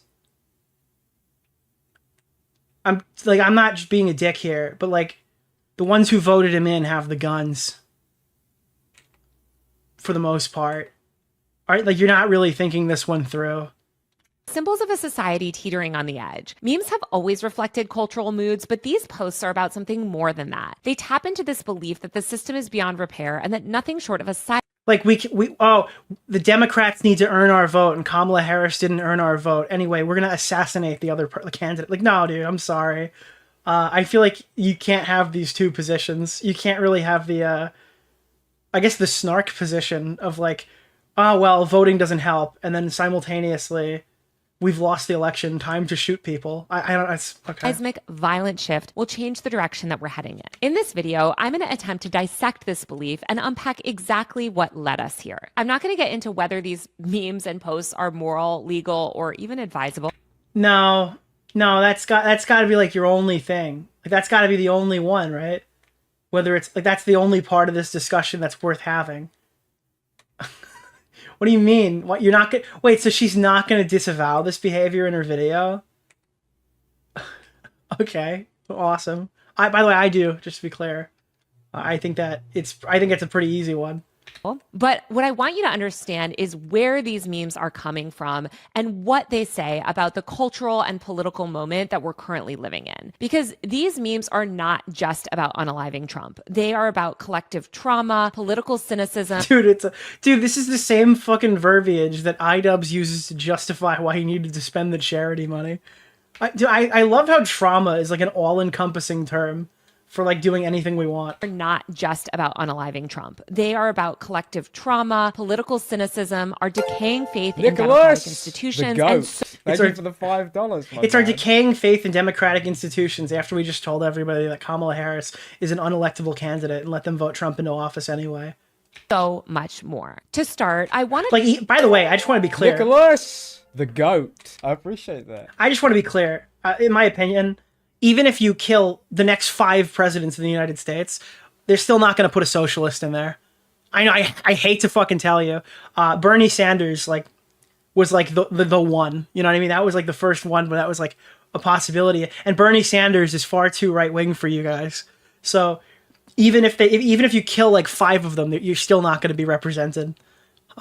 And to be honest, if you did try some like uprising out of your Discord chair, I think that the conservatives with the guns would quell that pretty quickly. Talk about exactly how and when millions of people lost faith in the system. This was not an overnight phenomenon. There were pivotal events over the past few years that pushed people to this moment. And I don't think that you can look at the "someone should do it" memes without examining the major cultural and political turning point. If I was you right now, I would work on astroturfing AOC. AOC's your gal. You push AOC. People like her. All right, that could be she's young. That could be a potential direction. Not shooting and killing the president of the United States. That's probably not gonna win you a lot of support either. That's not good for the ticket either. That we've recently lived through. To begin with, we have to go back to Well, no. I don't know. Maybe I'm speaking out of turn here, apparently. But I feel like that's a better solution than shooting and killing the sitting U.S. president for getting people on your side. Everybody hates AOC. Maybe, I don't know. A lot can happen in fucking 20 years. March 2020 when COVID hit. And before you tune out, because I said the word... Do you think that people hate AOC more than they would hate shooting and killing the sitting president of the United States? Do you think that would be a... AOC is a traditionally attractive woman who has their arguments. I feel like that would be a better bet. COVID, listen to me. The year 2020 is actually a time in history that the entire US government, the mainstream media, and pretty much everyone in power has spent billions and billions of dollars waging a massive propaganda war to try to make... A what? And you know what else is massive? That's funny. Make you for billionaire U.S. government. By the way, now we start breaking into the COVID shit, which is why I lined you for that shit, dude. Nicholas DeOrio's latest video. I lined myself up for that one. We're going to talk about COVID now. Holy shit, dude. The mainstream media and pretty much everyone in power has spent billions and billions of dollars waging a massive propaganda war to try to make you forget. And that... Who the fuck is putting up a propaganda war to make you forget that COVID fucking happened? No, they're just not talking about it anymore because the pandemic is over. Latest video. COVID is not over. The COVID pandemic is so fucking over. It is more over than anything has ever been ever. There is no COVID pandemic in Ba Sing Se. And it's extremely manageable for most people. Propaganda campaign has worked on a lot of you. What's the name of the guy, Keemstar Orbiter? Nick Oreo. Mr. Oreo. Like, COVID does not matter in this current day and age in the way that she is talking about. Period in time that most of America has memory hold. Nicholas, the GOAT. Thank you for the $5. Yo, thank you for hitting the goal. I appreciate it. Bang. It's actually pretty revolutionary. In the early months of spring 2020, when COVID began to spread, the U.S. witnessed a momentary glimpse into a more equitable society. The entire U.S. government was taking care of its people in ways that it hadn't before. The U.S. government has spent... I watched a little of Papa Gut, and he brought up an excellent point here. Why is she acting like it was like the U.S. government handled the beginning of COVID well? You know where I learned about COVID? The GOAT. I appreciate that. Do you know where I learned about COVID? This is actually where I learned about COVID. From Mr. Medicare about 4 months before it hit the United States. I'm not kidding you. He was doing like Coney-chan anime streams about how COVID was going to kill a shitload of Americans. I literally learned, I was telling my mom, I go, we got to get fucking, Medicare is saying right now that we've got to get toilet paper and we've got to get paper towels. I literally learned from a fucking right-winger about COVID before I learned about it from like anywhere else because it had hit China way earlier than it hit us. So many years since, blasting the So I bought a hat for my hat for keeping my family safe. public with propaganda that a lot of people today have forgotten just how October of 2019. Yeah, like, and again, COVID-19 is COVID-19 because it hit fucking there in 2019. It hit most of us in 2020. how revolutionary 2020 was. Policies that we were always told were absolutely It started in China, but if you remember, obviously, dude, people get like fucked by hindsight. Like, oh, they remember it the way they remember it, and you don't remember the actual order of events that happened. People were saying that you were unhinged for implying that we would shut down over a disease in October of 2019, and that, yo, you're crazy, you're fear-mongering, it's not as bad as people are saying right now. Meanwhile, some people were treating it like the fucking Last of Us as well, and that probably didn't help the situation either. But, like, there were multiple months. And again, she's acting like in this video that the government handled this well and all these businesses handled it well. And it was just a smooth transition to an unprepared work from home landscape in offices. Is Dark Viper AU a virgin? No. Do you know where I was on Outbreak Why Day? would so many people be Googling that? Actually, I could tell you where I was on Outbreak Day. I was at my previous job that I'd had before the one that I was at right now. I recommend watching Nicholas DeOrio's latest video. And it felt like something out of The Last of Us. It legitimately felt like we got in the morning and we had heard rumors that they were considering closing, but nobody from the company had let us know about it for the next couple days. They said maybe in like 3 weeks we're going to move to an online only thing and that we're going to leave the office for a little while. But then I heard coughing and then they shuffled somebody out of the building. And they said that we're quarantining the conference room A. I'm not kidding. They were quarantining conference room A because somebody had tested positive for COVID. And then like literally 15 minutes later, everyone out of the building. Everybody go home right now. And we didn't go back into work for like 6 months. It was crazy. It was the closest thing that I think I'll ever fucking witness to like The Last of Us Outbreak Day. And I imagine a lot of you, if any of you worked like office jobs or something like that with cubicles and shit, you probably have a similar story. It was jarring. And like there was no infrastructure for it. For like the first 3 weeks, the VPNs didn't work. They were sending people in slowly back into the building after it had been fucking sanitized, right? And then you'd find out, like I think only one YouTuber died. It was Basherverse, for better or for worse. Basherverse fucking died, right? But they were sending people into the building to like rebuild the infrastructure, and then it started to work for a while and shit like that. Yeah, this was, and then like people were talking about, will there be stimulus checks? And then most of the United States spent their stimulus checks buying old copies of Mario on the Nintendo 64 and making them sell for millions of dollars. Impossible in America suddenly came to fruition. I want to go through a few notable ones. There was the CARES Act enacted in people were like lying to get vaccinated early and like fucking jumping in front of old people.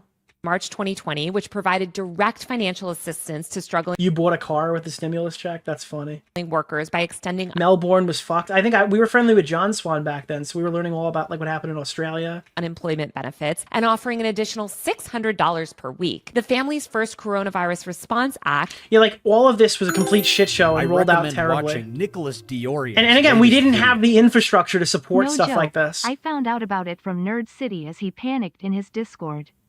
He was talking about how he bought a shotgun and extra shells to trade for when the economy collapsed. Yeah, but Nerd City is a bit weird. Nerd City has got a couple of quirky things going on. Nicholas, the goat. Thank you for the. I'm not shocked. I believe that fully. Which also passed in 2020, mandated paid sick leave and increased funding for food assistance programs, lifting countless people out of poverty. On a state level in 2020, states like New Mexico began offering free childcare, a policy that lifted approximately 120,000 people above the poverty line. The state even began taking budget surplus directly from oil and gas revenue to fund early childhood education. This stuff was so progressive, I actually can't even imagine it happening now, which is again because of the downstream effects. Okay, but like,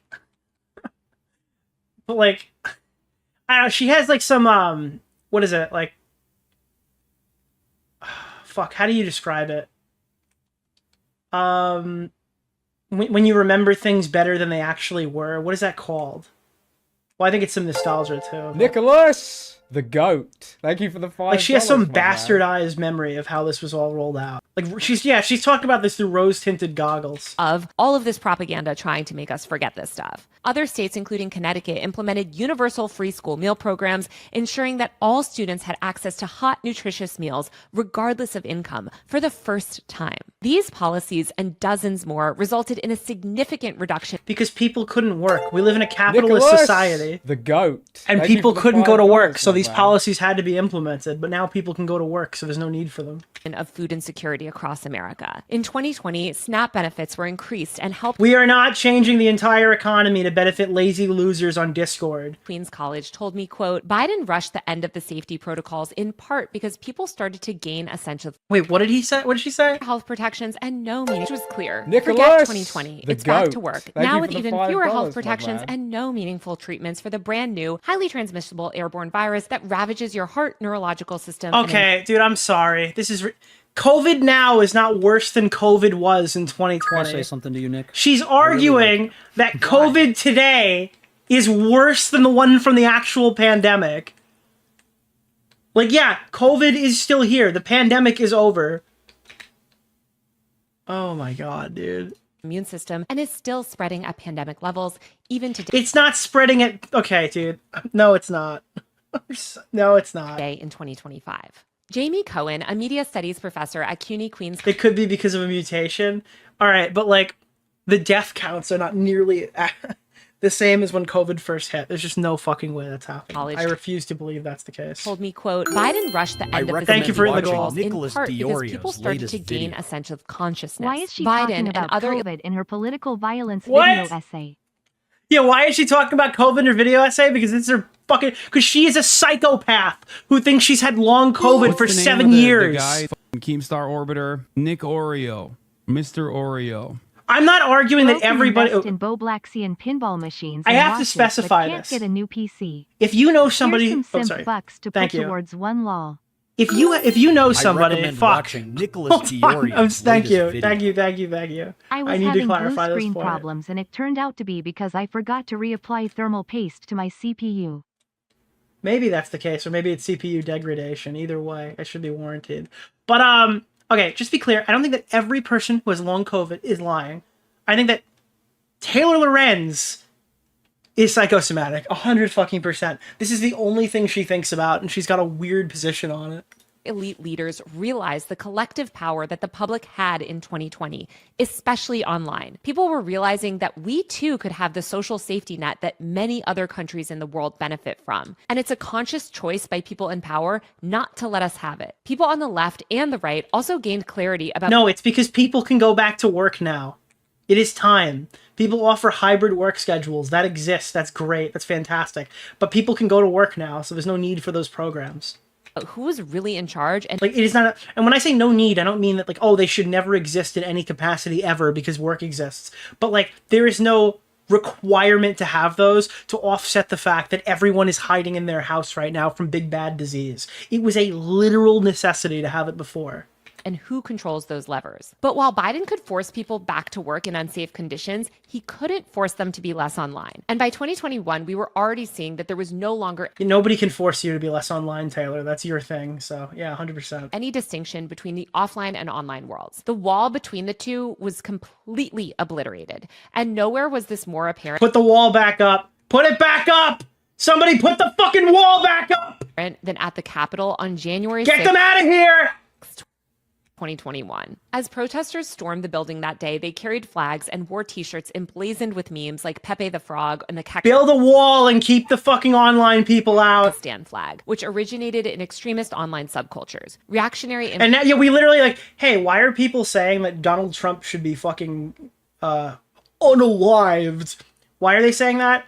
Well, it all started with COVID-19 and January 6th. Hi, I'm every breadtuber. Influencers live streamed the insurrection as fans rewarded them with digital gifts and money, depending on how— Unironically, I did live stream Jan 6th. We did it in a Minecraft stream. It was like literally playing Minecraft while they're invading the Capitol.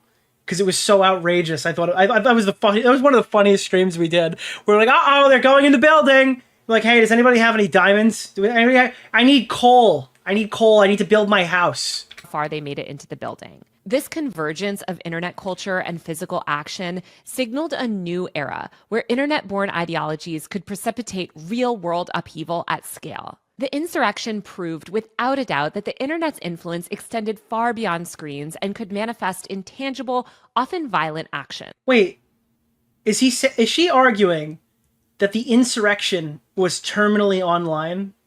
Is that what she's arguing? What's the name of the guy? Keemstar Orbiter, Nick DeOrio. Well, I guess Mr. it's related to QAnon, right? That's the main thing. The event also marked a moment where a significant portion of the populace began to perceive violence as a viable means to achieve political ends. Surveys conducted around this period. Oh, it's not us being violent, guys. It's the conservatives. They opened the door for this, and now we're just reaping the rewards, folks. Revealed that approximately 40% of... How many people... Okay, I'm not defending the fucking insurrection, obviously. How many people died during the fucking insurrection? Ashley Babbitt died. Ashley Babbitt, who was, like, clawing through the fucking wall while people were telling her, don't move, don't move, don't move, and then she got shot. Because she was like, what's the name of the guy? Keemstar Orbiter, Nick DeOrio. Yeah, Ashley Babbitt was like a fucking Nazi zombie. Totally skips over all the $2 billion in property damage from the BLM riots. Yeah, I mean, yeah, sure. But Ashley Babbitt was like a Nazi zombie clawing through the wall, clawing through the barricade. Republicans and 41% of independents. Some cop. Yeah, I think there was something like police officers. You're correct. Independents believed that violence against the government could be justified. This idea. Oh, sure, Nick. I'm so sorry. Did I insult Ashley Babbitt? Does that make you feel bad? Remember all the people who were talking about how based it was when Kyle Rittenhouse shot and killed those two people? I feel like if we could make jokes about those people, I feel like we can make jokes about Ashley Babbitt. I think jokes are okay. I'm actually okay with jokes. Yeah, I think what Kyle Rittenhouse did was self-defense, but I also think in self-defense of jokes. So I think we can make jokes about Ashley Babbitt. Yeah, that violence is the answer or that violence is necessary for political change is not typical in a functioning democracy. And this was back in 2021. A Pew Research poll at the time showed that the American public's confidence in the government... You did insult an unarmed victim? She wasn't unarmed. Her skull was blown out of her head. Her arms were still there. Had reached its lowest point in decades. There was a widespread perception by late 2021 that our government was driven almost wholly by self-interest and corruption, leading to distrust in the entire system. Ariel Hassel, assistant professor of communication and media at the University of Michigan, conducted a study at the time that found that cynicism was skyrocketing, and pretty much everyone was starting to see our political system as a farce. This cynicism was being seen outside the political arena too, in things like the rise of... So this whole video is her justifying, like, the violence part then, right? Is that what's happening here? Like, it's her saying, hey, I'm not going to pick a side on this one, but here's all the reasons why they're doing this. And I will not confirm nor deny if they are fair. Meme stocks and the great GameStop pump around this time. The great GameStop pump. Dude, I gave her the old GameStop pump. Online communities like the subreddit Wall Street Bets were suddenly bringing institutional stock market... Nicholas on his political arc? Well, dude, I'm a centrist, bro. I also make fun of Anthony Huber and the other guy. Investors. Yeah, I'm a centrist, dude. I'm a coward. And trading apps like Robinhood. I just want to be able to make jokes, dude. I don't really care about your political leaning and how this is like... It's like fat people. It's exactly like fat people. There are the approved people who were shot and killed, and there are unapproved people who were shot and killed. And there are approved people you're allowed to joke about, and like the unapproved people that you're like an insensitive piece of shit to talk about. Like Facebook people decide who is allowed to be made fun of. People, especially young people, began to see that everything could be manipulated and nothing mattered. The entire idea of working a 9-to-5 for 40 years just to one day retire in a meager house before dying of lack of health insurance seems like a scam when you could just make millions overnight pumping AMC without ever even going to college. The crypto boom throughout 2021 and 2022 exacerbated this nihilistic sentiment. Like, I'm sorry, dude. If we're gonna really start calling spades a spade here, I mean, George Floyd died like 4 years ago. How many fucking memes need to come from Fentanyl Floyd or something like that? Whatever the fuck they call them these days. Like, yeah, I mean, I'm gonna be honest. I've laughed at a few of them. I absolutely have. I'm not a fucking hypocrite here. I've absolutely laughed at a bunch of them. But like, how many memes do we need about a guy who died 4 years ago? This period. 5 years ago. 5 years ago. It led to what was essentially a mass blackpilling, a term that denotes a deep-seated cynicism and disillusionment with systemic structures. This disillusionment manifested in various ways. Most people, including most liberals and leftists even, retreated into full-on COVID denial. Overwhelmed by the scale of public health challenges and apparent indifference of leadership to mass death, they drank down right-wing propaganda. Others vocalized their dissent, trying to explain that COVID never ended. It didn't just go away. The government just wants you to ignore it and to keep working. They only face backlash and Dude, the pandemic is over, Taylor. You can go home. Wake up, Taylor. The pandemic ended years ago. The pandemic is over, Taylor. Yes, people get COVID. They get it like other diseases. It's like other diseases now. You just go through, you stay home from work for a couple days, you go back. Abuse. This environment of gaslighting and suppression amplified people's feelings of isolation. By 2022, wow, you mean all the people who are afraid to go outside because they think there's still a pandemic are isolated without a lot of social contact? Really? You think that's what, are they having trouble making friends too who align with their worldview? Pressure built and people could feel that life was never going back to normal. My life is back to normal. Literally, my life is absolutely unchanged from prior. Ground had fundamentally shifted beneath them. Something felt off and wrong. It was different, but it was hard to pinpoint what. These feelings were immortalized in the meme that year that became known as the vibe shift. Denialism took hold, and this is when the memory hole... It's been known as, to people who are retarded, they've called it the vibe shift. ...of 2020 really accelerated. People were pressured to rip off their masks, throw caution to the wind, and stop caring about others. The public dealt with their collective trauma through hedonistic nihilism and deep narcissism. This was also reflected in a slew of memes that became popular around that time, all of which prioritized centering yourself above others. Pretty much everyone had main... Like this woman, does she wear an N95 respirator mask every time she leaves her house? Is this like in 2025, is she still wearing an N95?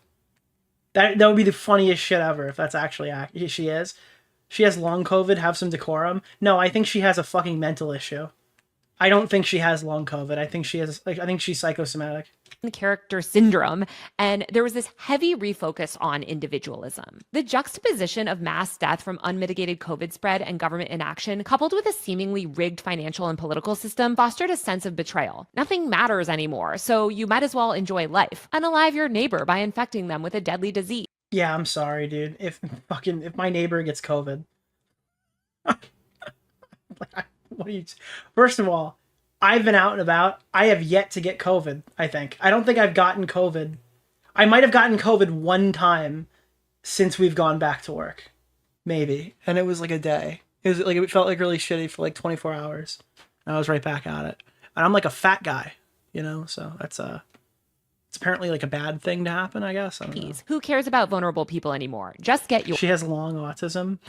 Our entire economic and political system is being held together by a string, and all she you has can long autism. depend on is yourself. But while everyone was dancing their pain away in 2022, elites were reclaiming their power. In October 2022, Elon Musk arrived at Twitter HQ in San Francisco carrying a bathroom sink. In the first few months after taking over the company, he rolled back DEI policies and allowed hordes of white supremacists and extremists back onto his platform. He revamped the algorithm to boost billionaires and downrank progressive activists. He banned a slew of journalists, including me, for reporting critically on him. You're not even a journalist. You're just you're at this point you're just a YouTuber. You're a shitty bread tuber who's gonna be begging for fucking money in 4 years. Does anyone really the only people who look for your articles are people who have confirmation bias and want repeated shit of everything their favorite Twitch streamer says. Is Dark5AU a virgin? No, I am not. You're like a groupie at the Hasan Piker meetup. Googling that. Him and other tech leaders. Far-right extremists that were previously marginalized were suddenly waging successful comebacks by capitalizing on the manufactured backlash to woke. Alex Jones was replatformed in 20... Dude. All right. Sorry lefty people in here. Sorry fucking liberals or whatever the fuck's listening to me right now. There is a reason why the anti-woke stuff works. The anti-woke stuff, for the majority of it, is way over the top and dramatic. And the stuff they say can sometimes hinge on fucking racism and homophobia and shit. 100%, I agree with you. But they wouldn't be very successful if a bunch of really weird, stupid decisions were being made. There has to be something that is going on right now in some capacity that is enabling these people to be extremely successful. And no, it's not all that everyone who believes this hates black people and gay people, okay? That's an IWZian argument, okay?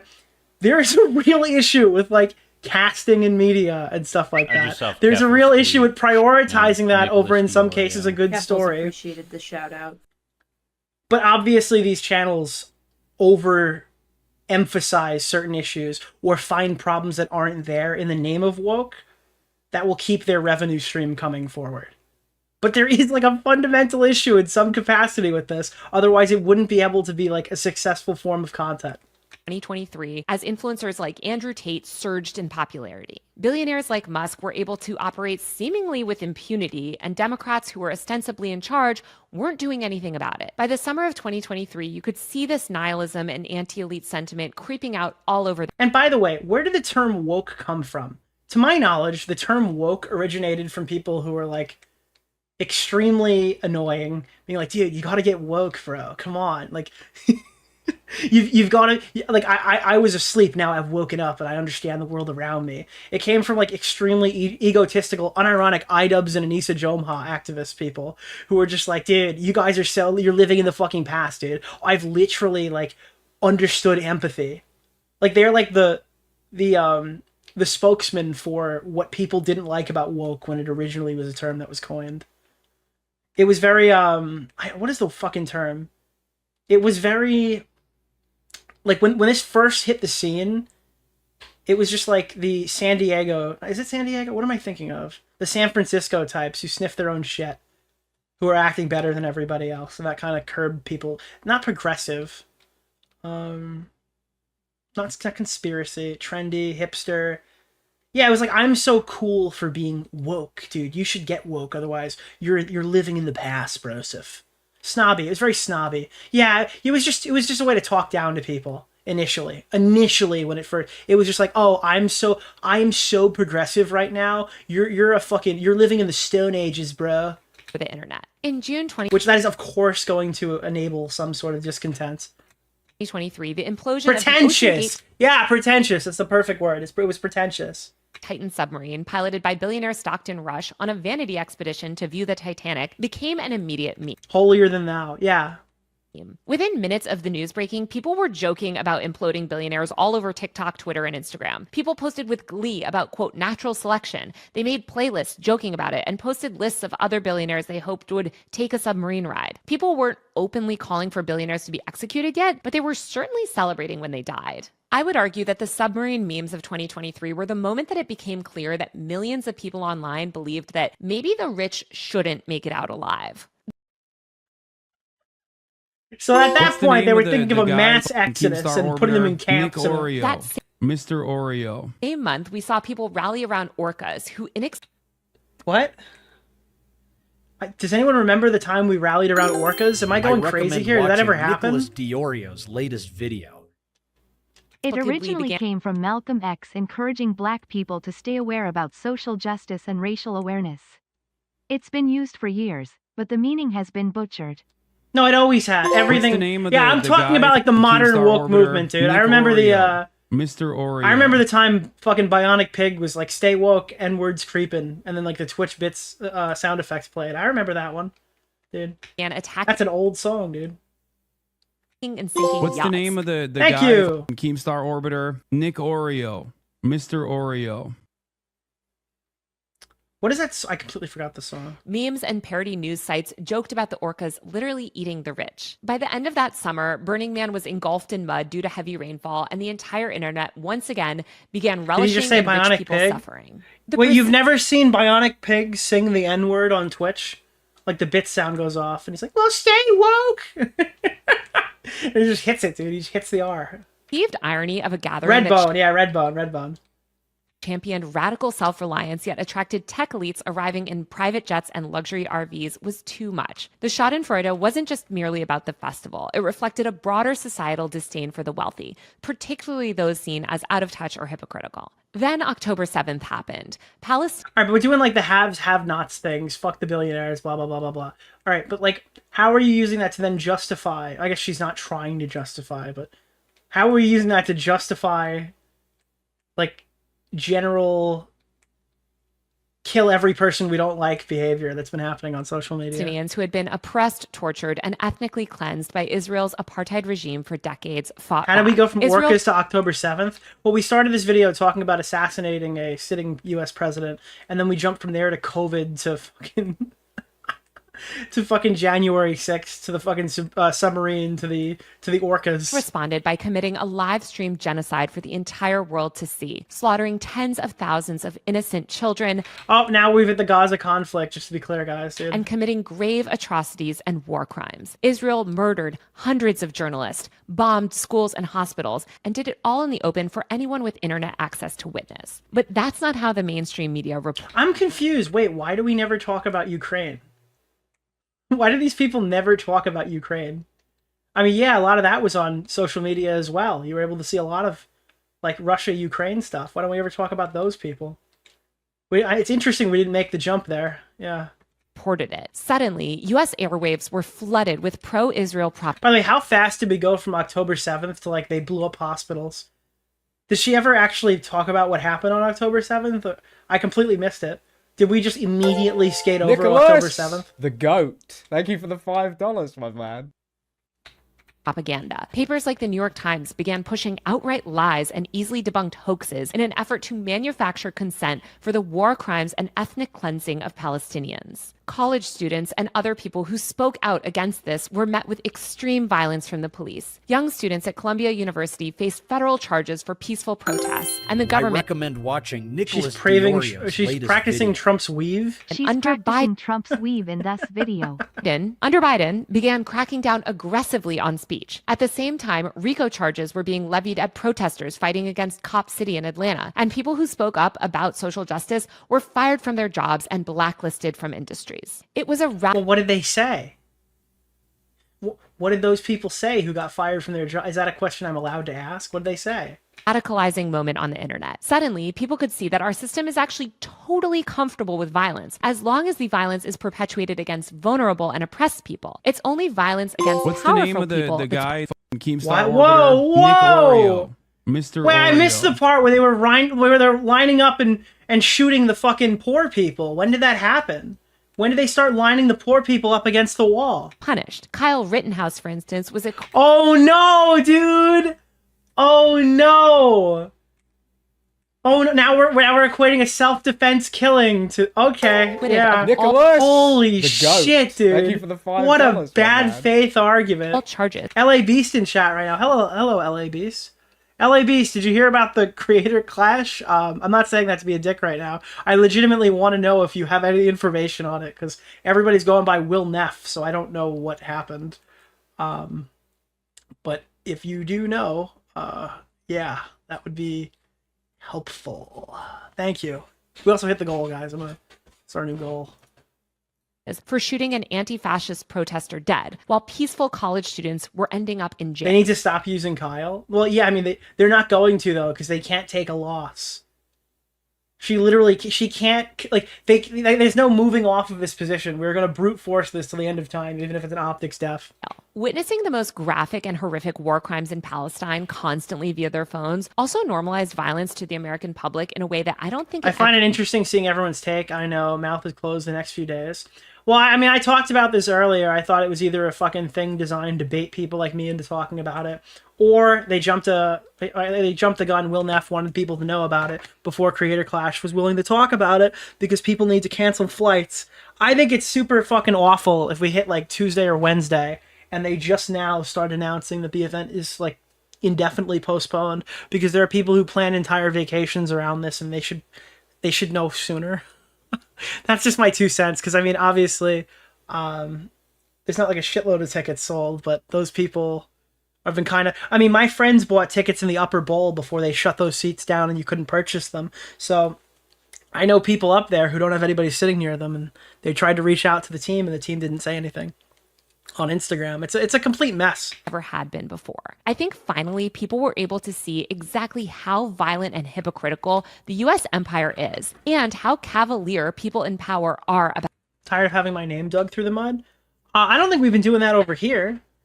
No, my position on your whole thing is that, like, you trained to fight, and I think if the fights got postponed and stuff like that, despite any issues I've had with the event, You guys are absolutely victims in this. I know people like Lena had gotten their weren't getting paid until day of event or after that, so they weren't paid ahead of time. So now if the fights get moved, those people's money is in limbo. They just train for 6 months preparing to be reimbursed, and if the fight isn't happening, well, are those people still getting money? Hopefully. If they're not, they've got royally fucked over by the event moving dates.